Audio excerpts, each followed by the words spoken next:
So, welcome to Sewing with Rachel. I was trying to get my video to record inverted so you could actually see behind me and on my chalkboard, but it doesn't seem to be working. So, first block we're going to do is a 4 patch. This is going to be simple. It's 3 seams. Everything is pre-cut. You should have 4 5.5-inch squares. All right, you're going to lay out first. Very important to remember to lay out your pieces of fabric first and take a picture. It is very important that you take a picture. I can't tell you how many times it's been where I've laid something out, loved it, started sewing on the machine and tried to lay it back out again and nothing was working right. So take a picture of your layout. Get into that habit now. It's very important. Here's my layout. I have fabric A and fabric B. You're going to make sure you alternate your fabrics like this. What we're going to be doing is calling this one our background color and then this one our foreground color, or our focus piece. All right, so what you're going to do first is you're going to sew this one to this one by putting them right sides together.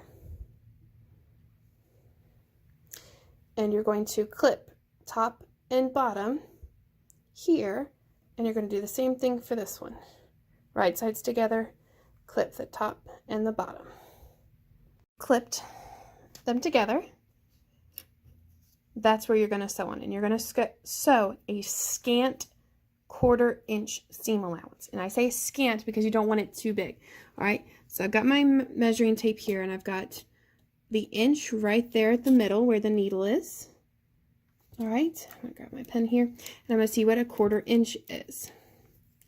All right, so a 1/4 inch is right here on this dark line right here, which if you can see, and I can wiggle my phone up here, it matches this line right here on my foot. What I'm going to be doing is sewing in between this line and this red line. I'm making sure the edge of the fabric is between those 2 points. That means it'll give me a scant 1/4 inch seam allowance. With that being said, a scant 1/4 inch seam allowance is going to be really good for making sure that my final block is 10.5 inches. All right, we want our final block today to be 10.5 inches. So I'm going to sew those 2 seams and I'm going to show you what happens after that. So now we're at our ironing board and we've got our 2 pieces that we've sewn. All right, we've got the top one that we've sewn and the bottom one we've sewn. What we're going to do is we're going to make sure that our light side, or our focus piece, is down. Is down. All right, we want our focus piece down next to the ironing board, and we want our background up at the top. All right, what you're going to do is press this sewn edge first. So we're going to give it a press. We're pressing it down. We are not moving the iron. We are going to just press and bring it up.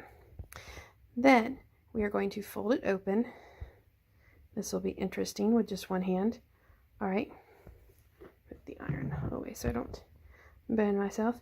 We're going to open it up. All right, what we want is, again, to press the seam. I want to do this with the iron as well. All right, we're going to press the seam open now, but we want to make sure that the pieces in the back are toward the background fabric, not the focus piece. We're going to press again. 1, 2, 3, 4, 5. And we're going to do the same to our other piece. So we'll have, ow, that hurt, 2 pieces like this. This is where your picture will come in handy when you lay out your pieces again, to make sure what you're laying out is good to go. What we're going to do now is called nesting, and I'm going to put the phone on a stand and show you how we're going to nest this seam together, and then we're going to wonder clip it together so we can stitch along this line. So what we're going to do when we nest these seams together is, you see how those 2 seams are further apart. What you're going to do is string them as close together as possible, and we're calling it nesting. So your fringe down here and the fringe down here are butted up close together.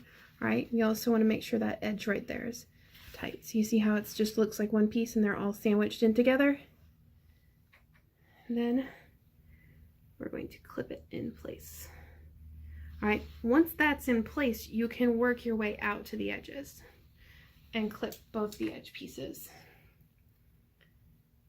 And we're not going to worry so much about if the edges here meet down here at the bottom. What we want is that middle to meet and make sure that middle is connected, because even then, if you look on this side has a whole lot of that fabric that's going to come out here. This is okay because we did our scant 1/4 inch seam allowance. When that happens, it allows us to trim off the excess, and that's why a square ruler is so important. All right, now let me get this edge clipped and then I'll get it sewn and be back. We're back at the ironing board. We've got our piece sewn on that one line. Don't forget to press our seam in first. Now this one really doesn't have a quote-unquote back to it, or the background fabric doesn't have a top. So we're just going to take one side of it and lift.